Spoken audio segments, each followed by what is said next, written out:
The first thing you notice at Lindsay's house isn't the decor, it's the performance. Everything gleams with curated perfection. The white orchids arranged with military precision on the dining table, the smell of citrus candles wafting from somewhere unseen, the subtle classical music humming under the surface like a smug whisper. Her world is built to impress, and tonight was no different. 4th of July dinner was less a holiday gathering and more a domestic stage production, with my sister in the lead role of effortless matriarch. I arrived 5 minutes late, and in this house, that was already a transgression. The moment I stepped through the door, I felt it, the subtle tilt of a few heads, the slight pause before someone resumed sipping their wine. I wasn't late because I forgot the time. I was late because I had to walk a kid home after our art session ran long. He didn't want to leave. But of course, no one here would understand that. I just set my purse on the bench near the entryway when it happened. She doesn't have kids because she can't afford them anyway. Lindsay's voice came from the dining room, casual but calculated. That smile in her tone, fake sweet, lined with poison, landed sharper than any slap. For a split second, silence. Then it rippled, laughter, first soft, then louder. Uncle David bellowed with amusement, the kind of unfiltered laugh that made you wonder if he ever stopped to think before speaking. What's she gonna do? Put a crib in that shoebox apartment? More laughter followed, less about the joke and more about the permission Lindsay had just granted, to mock, to dismiss, to reduce. Someone else mumbled something about me always being the artsy one, and that word hung in the air like an insult. Not creative, not compassionate, artsy, flaky, unreliable, childless. I stood there, still halfway in the hallway, feeling the weight of their smirks like lead on my chest. My jaw tightened, but I didn't let it show. I walked toward the table, each step deliberate, controlled, not a single crack in my composure. I could have fired back. I had every reason to. I could have told them how I used to eat plain rice for dinner so I could afford paint supplies for the kids in my program. How I skipped heating in the winter to keep my nonprofit afloat. How I'd been nominated for a citywide community award just last week. But I didn't. Instead, I smiled. Cool, composed, dangerous in its calm. You're right, I said, picking up a glass of Pinot from the nearest coaster. I can't afford to raise a family the way you all define it. I let the sentence linger, let them hear the unspoken accusation in the pause that followed. I turned to Lindsay, raised my glass in a mock toast, and added with precision, but maybe I've built something a little different. That was it. No grandstanding, no explanation. Just a subtle detonation beneath the tablecloth. Their laughter stuttered, then fizzled. Someone cleared their throat. Lindsay looked at me, blinking a little too fast. But no one asked what I meant. Not one person showed curiosity. Because deep down, they didn't want to know. And that silence, that told me more than any insult ever could. They dismissed me for so long, they didn't even recognize the foundation shifting beneath them. But they would. Oh, they would. Let me take you back to the version of me that no one at that dinner table ever truly saw. In my 20s, I lived in a one-bedroom walk-up in the Bronx, where the radiator clicked all night like it was trying to speak in Morse code, and the ceiling leaked anytime the sky felt moody. I shared walls with arguments, sirens, and the relentless hum of city survival. It wasn't glamorous, and it wasn't comfortable, but it was mine. Most mornings started before sunrise. I'd work the early shift at a diner near Fordham, refilling mugs for regulars who tipped in crumpled singles and life advice I didn't ask for. Afternoons, I'd illustrate children's books for indie publishers at paid in exposure more often than checks. Weekends, I babysat, often for women who wore rings the size of gumballs and asked me if I was still figuring things out. They assumed I was drifting, that I was stuck, that I didn't have a plan. But I did. It just didn't come with a 401 eek or a white picket fence. It started with a battered duffel bag filled with art supplies and a handwritten flyer I taped to the window of a laundromat. Free art workshops for kids, Saturdays at 2 p.m. I expected no one to show. That first week, 3 did. By the third month, it was 12. I didn't have a curriculum. I didn't need one.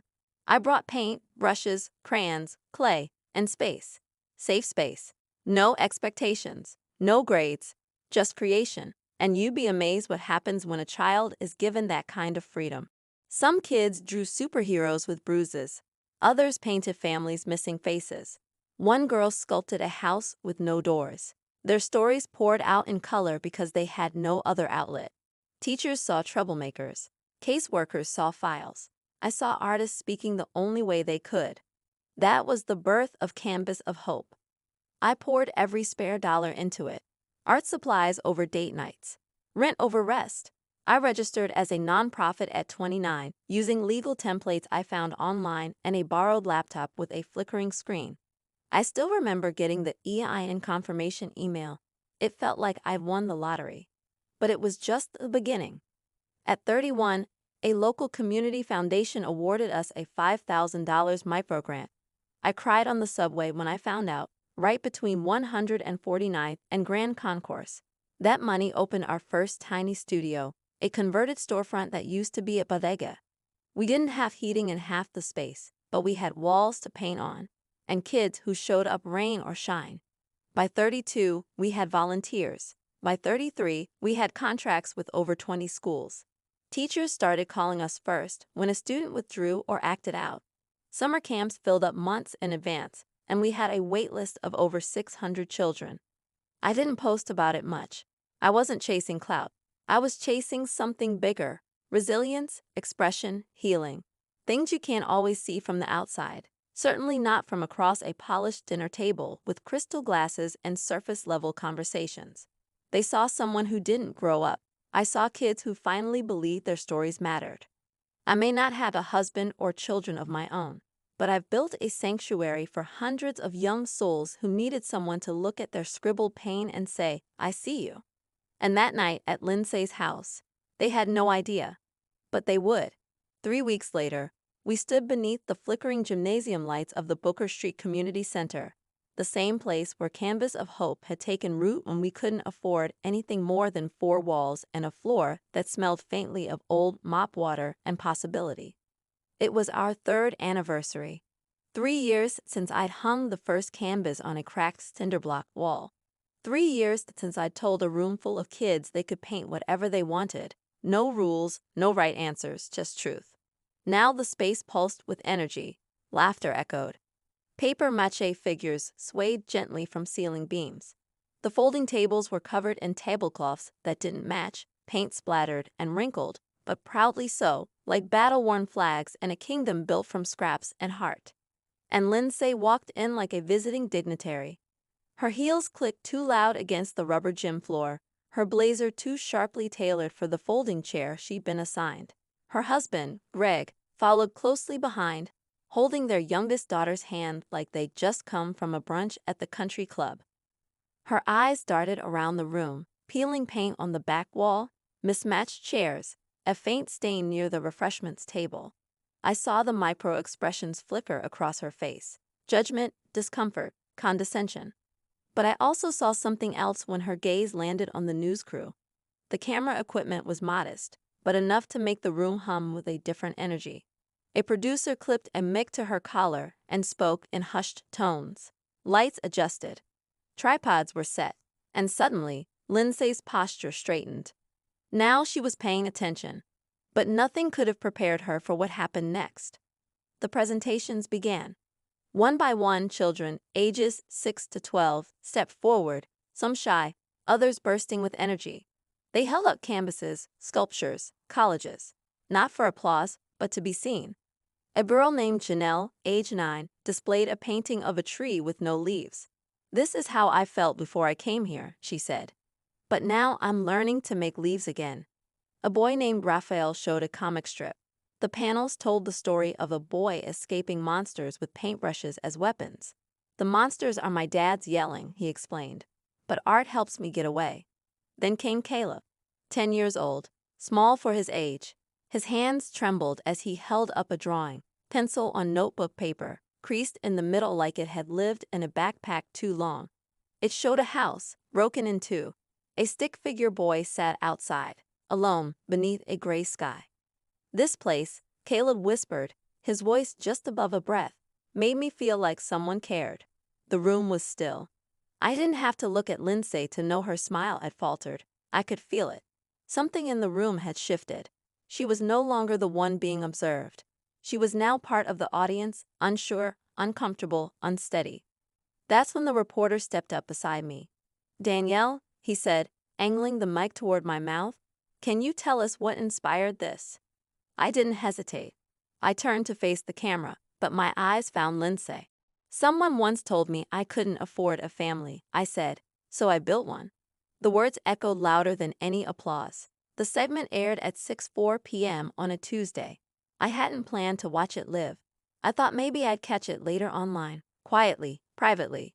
But one of the kids, Janelle, texted me a selfie of her grinning in front of the TV, her finger pointing to the screen where we stood side by side, paint on our hands, eyes wide with joy. I turned on the news just in time to see Caleb's voice, shaky but steady, fill living rooms across the city. This place made me feel like someone cared. They didn't add background music. They didn't edit out the rough edges. The footage was raw, deliberately so. You could hear the creak of the gym floor, the soft sniffles from the back row, the way my voice caught in my throat when I tried to describe what the program had become. By the time it ended, my phone had already started buzzing. First, it was Alicia from college. We hadn't spoken in nearly a decade. "Danielle, I had no idea. I'm in tears. What you're doing is incredible." Then Ben, an old coworker from my restaurant days. "That was you on Channel 7? Damn. Respect. Can I donate?" The messages didn't stop. Friends, former teachers, strangers. A woman I used to babysit for, who once told me I needed to settle down and find stability. Emailed to ask if her company could sponsor art supplies. We hit our quarterly fundraising goal in less than 48 hours. Donations came in with notes like, "For Janelle's tree. This is for the kid with the monster comic. For Danielle, thank you for building what we didn't." The Canvas of Hope website nearly crashed from the spike in traffic. Local teachers started tagging us in social posts, calling us the soul of the community. Then came a call from the Civic Arts Grant Foundation. They wanted to discuss long-term funding. And when a documentary filmmaker from Brooklyn reached out with interest in a feature-length project, I laughed out loud. Not because I didn't believe it, but because I did, and that surprised me. For the first time in years, I allowed myself to exhale. Then came her message. "Lindsay, the last person I expected, the last person I thought cared. Saw the news piece. I didn't realize what you were doing. Maybe I judged too quickly. The kids are lucky to have you. Short, measured, polished, like her. No apology. No, I'm sorry I humiliated you in front of the family. Or I'm sorry I dismissed your life as a mistake. Just a half step toward decency." But it was something. The old me might have clung to that moment, clutched it like a prize, craved her validation, waited for more. The woman I am now. I typed slowly, deliberately. "Thanks. I hope they grow up to be kinder than the adults they're surrounded by." I hit send, and that was that. I didn't wait for a reply. I didn't need one. Because in that moment, the shift wasn't just in public perception, it was inside me. For once, I wasn't chasing approval. I wasn't defending my choices. I wasn't the girl in the shadow of a perfect sister with a flawless kitchen and matching napkin rings. I was the founder of something real. I was the center of my story now. And the world had finally tuned in. The air was thick with the scent of roasted turkey and rosemary, the clink of cutlery, the low murmur of overlapping conversations. Thanksgiving had returned, and with it, the familiar rituals, the long mahogany table with place cards written in Lindsay's elegant cursive, the perfectly folded napkins, the candle centerpieces that matched the cream and gold table runner. Everything was the same, except me and them. I walked in this time with a different kind of presence, not louder, not flashier, but undeniable. Not because of headlines or grant announcements or inboxes filled with praise, but because something fundamental had shifted inside me. I no longer needed this table to define my worth. Lindsay greeted me with a nod and a neutral smile. No passive-aggressive quips, no barbed compliments. She simply passed the gravy when I asked, her hand steady, her eyes down. There was an unfamiliar quietness in her. Whether it was humility or discomfort, I didn't care to analyze. For once, she let the silence do the speaking, and it said more than her words ever had. Greg, her husband, surprised me. Somewhere between the mashed potatoes and cranberry sauce, he leaned in and asked, "You guys just got that big grant, right? The mobile studio thing?" His tone wasn't skeptical, it was curious, maybe even impressed. "Yeah," I said. "We're working with 3 shelters now. 2 more starting in January." He nodded slowly, then smiled. "That's seriously cool, Danielle." But the moment that stayed with me came later, after dessert, when plates were scraped clean and people were starting to loosen their belts and slip into food comas. Uncle David, the same man who once made the shoebox apartment joke with zero hesitation, walked over to where I was rinsing dishes at the sink. He cleared his throat, looked anywhere but at me, and reached into his back pocket. He pulled out a personal check, folded, handed it to me like he was passing off contraband. "It's not much," he muttered, "but I want to help the kids." I took it gently, not even glancing at the amount. It wasn't about the number. It was about the shift, the small, stubborn crack in the wall of judgment they'd all once stood behind. As the evening wore down, I sat back in my chair and let myself look around. There they were, my family. The ones who used to roll their eyes when I mentioned nonprofit work, who thought kids with behavioral issues needed discipline, not expression, who once told me to get serious about my future. They weren't cheering. There was no applause, but there was something more powerful in the room that night, quiet respect. And in that stillness, I understood something I hadn't before. I didn't need to fit their version of success. I didn't need to mimic their milestones or chase their timelines. I had built a different kind of legacy, one made of torn paper colleges and brushstrokes over trauma, one shaped by stories that were too often ignored and voices that rarely got the chance to speak. I had a family. Not born from blood or tradition or photo albums full of smiling kids in matching pajamas, but forged in resilience, in listening, in showing up. And as I walked out of that house, head high, heart steady, I knew I wasn't walking away from anything. I was walking forward. Not to prove them wrong, but to show them what right could look like.